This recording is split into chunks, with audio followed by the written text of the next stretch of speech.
Hey y'all, it's your girl, Nicole. Welcome to my Masou after school series where I'll be documenting in real time the emotional journey of me starting a nonprofit after school program for youth. In this first episode, I'm going to be talking about my nonprofit, what pushed me to make this decision of starting a nonprofit, and what my rough draft plan is moving forward. So if that sounds interesting to you, I'm so glad you're here. Keep on watching.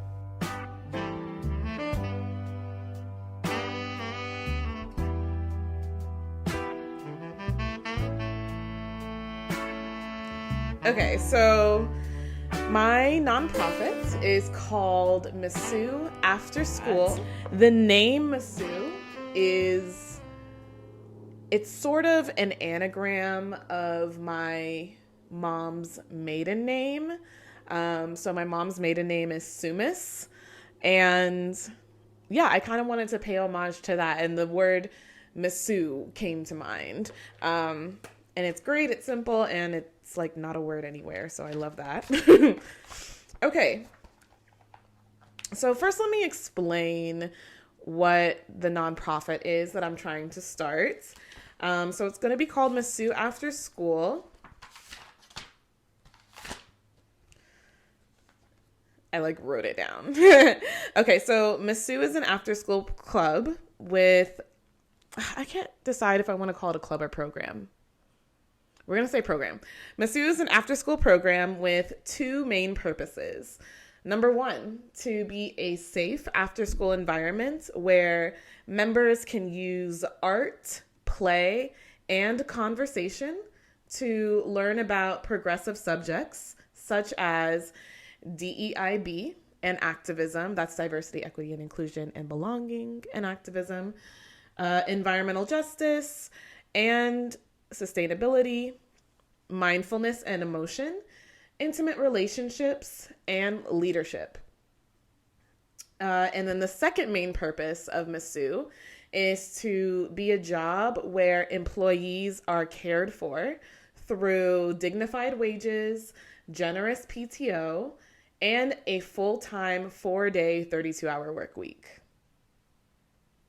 Masou is a 501c3. It will be a 501c3 with heavy community funding encouragement. Masou will be DEI focused, and Masou will enforce no dress code. Our values are courage, freedom, and growth. And yeah, that's basically my idea that I have been marinating on for months. So yeah, it sounds like something that I would have loved to go to in my youth. And it also sounds like a place to me where I would have loved to work years ago and currently. So that's kind of, why I feel like those are my two main purposes. All right, so what has pushed me to do this? The short answer is God or the universe or my intuition. Yeah, if you know, you know. And my long answer, yeah, I'm going to have to give some context for sure about how I got here to this point. So I've always loved working with kids and loved working with youth. I've loved mentorship and leadership. I was that kid in high school that would sign up for all that kind of stuff.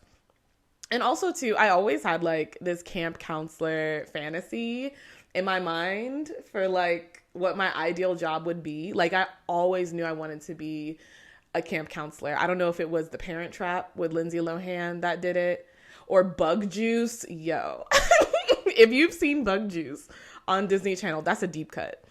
But I don't know. I've just always loved the social environment and learning within a social environment. I don't know. So my first job ever was actually working at a Boys and Girls Club when I was 18, fresh out of high school.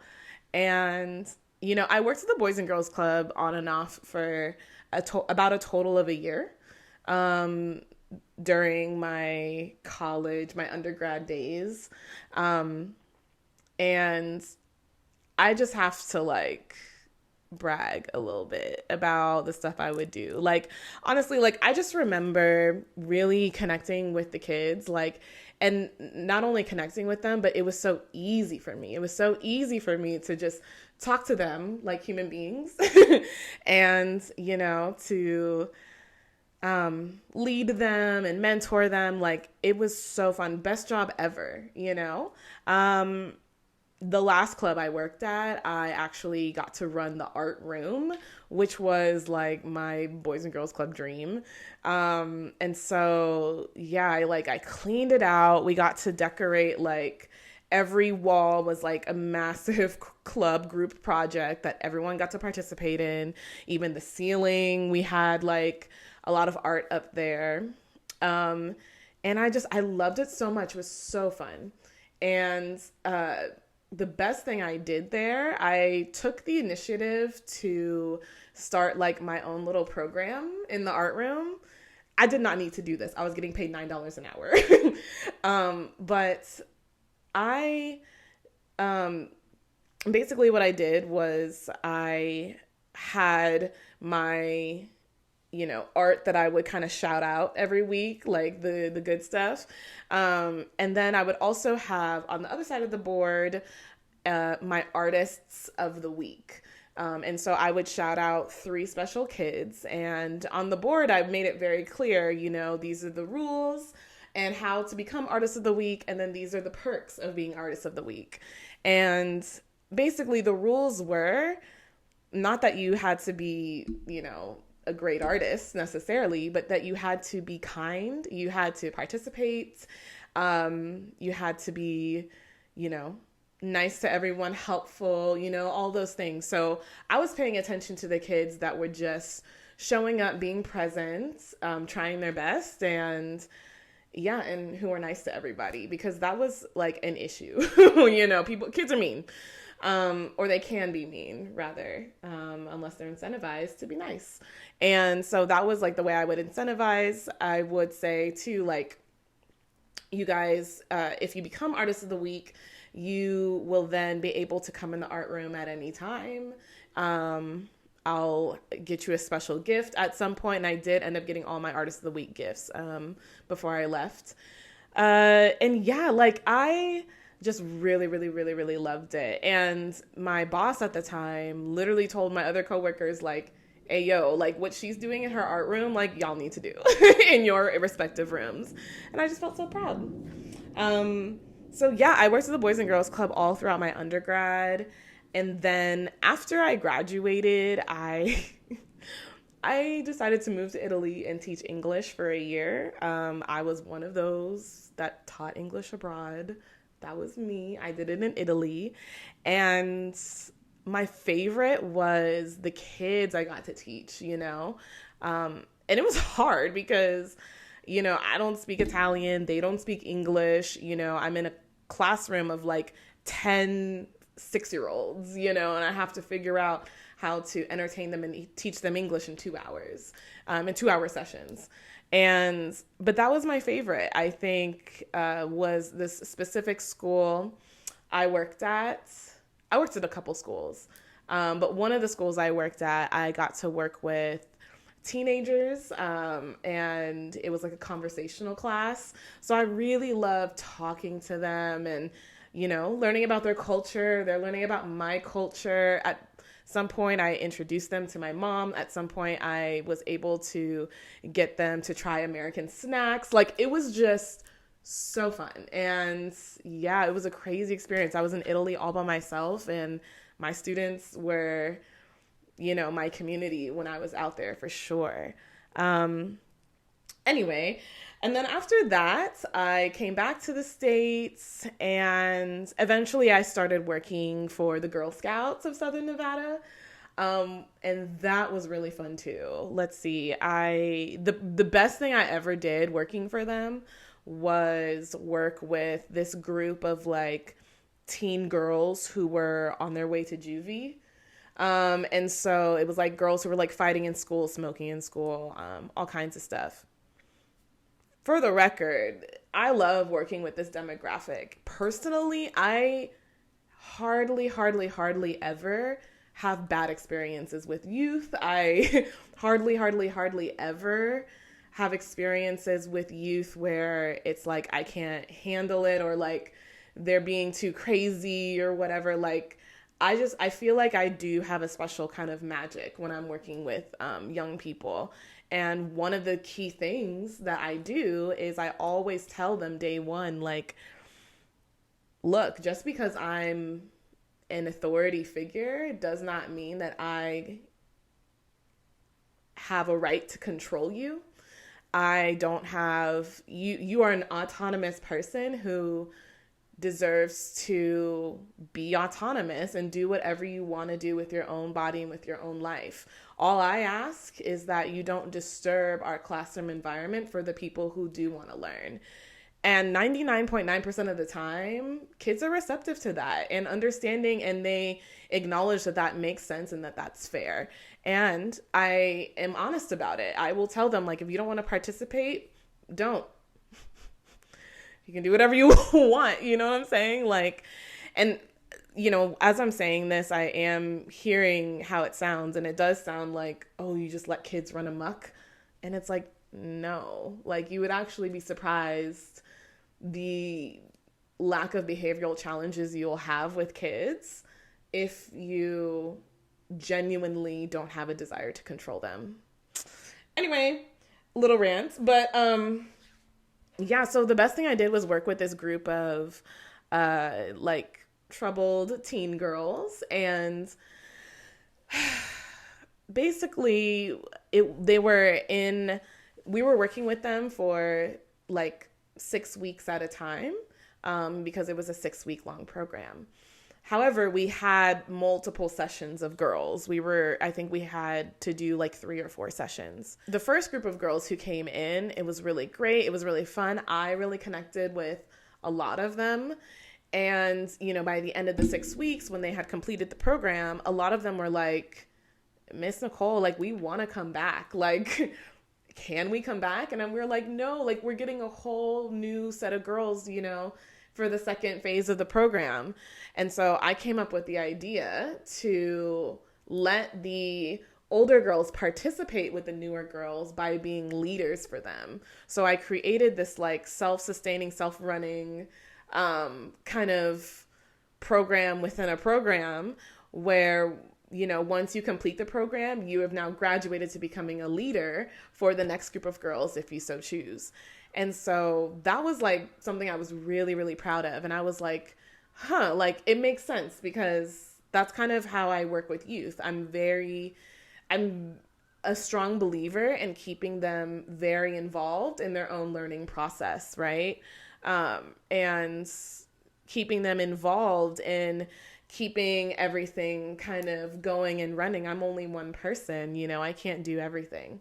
So that was something I was extremely proud of. And when we had the new group of girls come in the old group of girls, the leaders, come in for the second session to help, they were coming up with ideas that were way better than my ideas, right? So I just felt like it was just a really, really smart thing to do.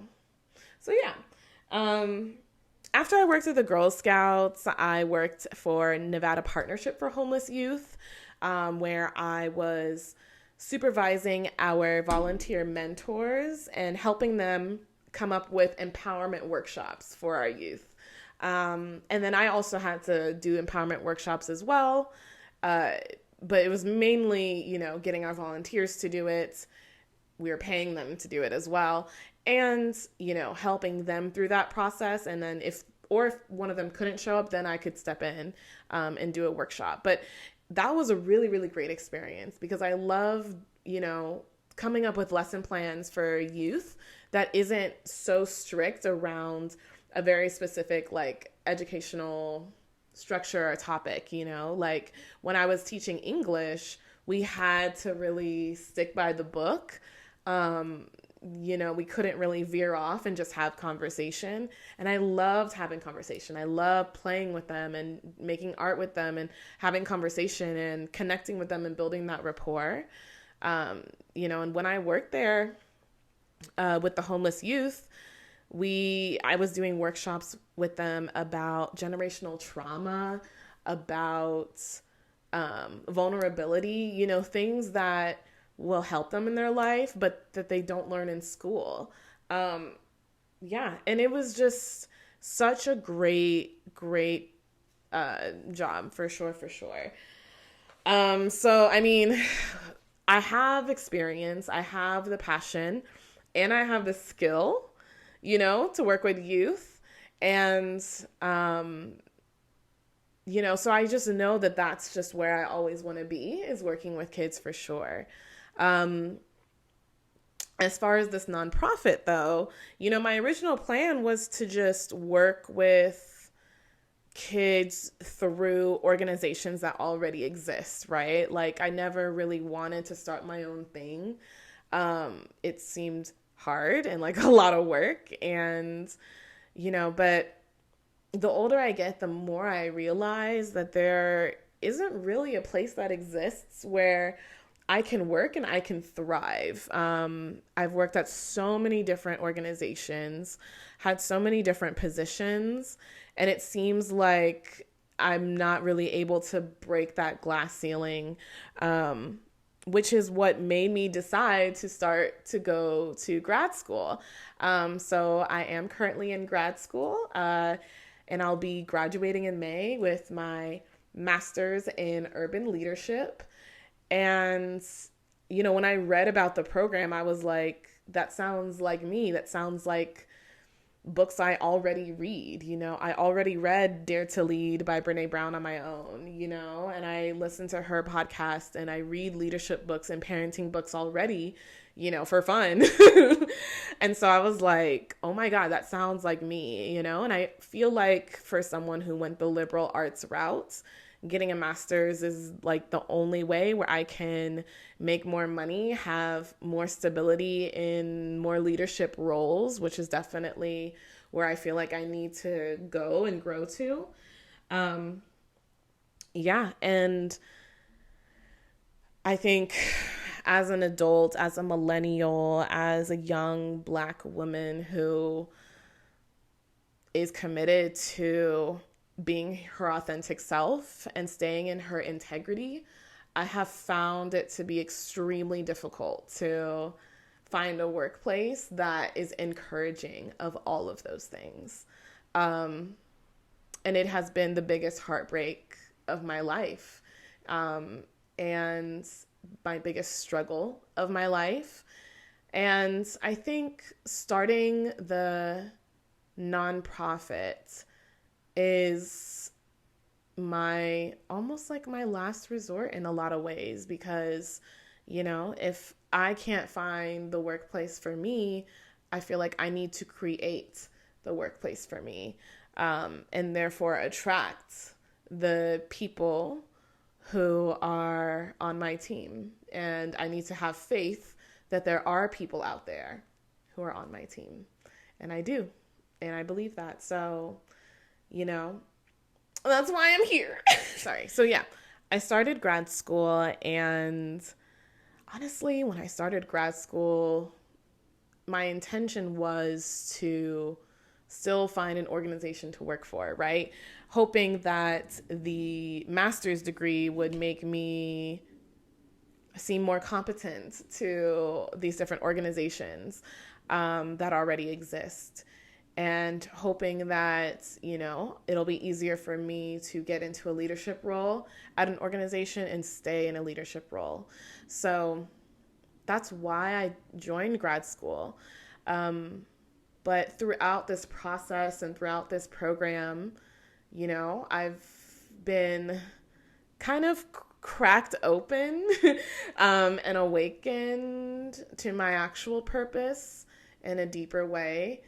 And it's not just grad school, right? It's the pandemic and the post-pandemic society. It's my personal relationships in my life. It's my personal relationship to spirituality in my life, right? Like all of these things have kind of like met in like, this kind of perfect spot to where, when it got to the point where we had to start thinking about and planning our legacy project. Try that again. Our legacy project is basically their kind of dissertation kind of project where we have to kind of start something in the community, plan something, lead something that is helpful to the people in our community. And when it came time for, me to start thinking about my legacy project, I was very tempted to go the easier route,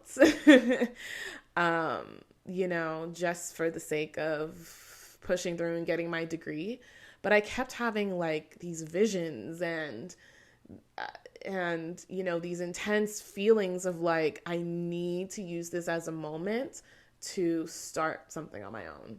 I need to use this as a moment to start something that I will gladly sustain, after my program. I need to use this as a moment to start something where I can lead and stay in my authenticity and stay in my integrity. And, it was very terrifying for me to make that decision, to go that route, and to use this legacy project as an opportunity to like really hold me accountable to starting it. But it just seemed like my intuition was just pointing to this. And I thought about what's my favorite job I ever had, and it was working at the Boys and Girls Club, and so I just want to create something that would be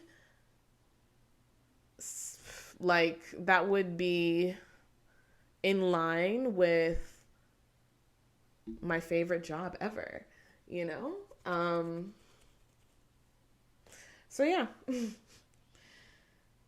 So for my legacy project, I will be turning in these first 3 or 4 episodes of Masou After School series. And by the end of those episodes, I will have made Masou After School into an official 501c3 organization, nonprofit organization. So yeah, that is my plan moving forward. I will be checking in every month for the next 4 months or so. And so right now it's January of 2023. In February, I will create episode 2 and update y'all on where I'm at and what the process has been like. Hopefully I'll have a guest. And I will also be going into depth more about my program ideas and the progressive subjects that I want to tackle, and discussing more about what those are and, what I'll have to do. All right. So now we are going to talk about moving forward. I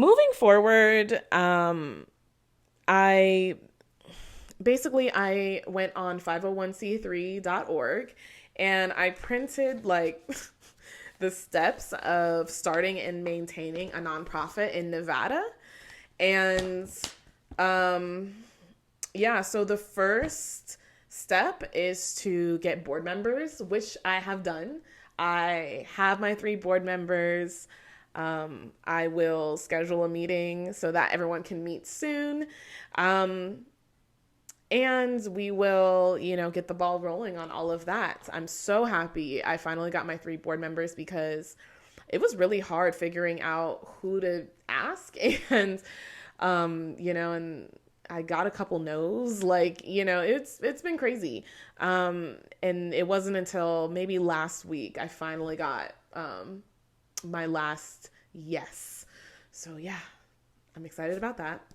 And then the next step is to get started on the paperwork, which I've been told is way easier than I assumed originally. So, by the next time that we talk, I will hopefully have all of that in. And so, yeah. I think that's all I have for you guys. I'll be back next month in February with my February updates and with, going into more detail about my program ideas. So yeah, that's all I got for y'all. Talk to you later. Bye.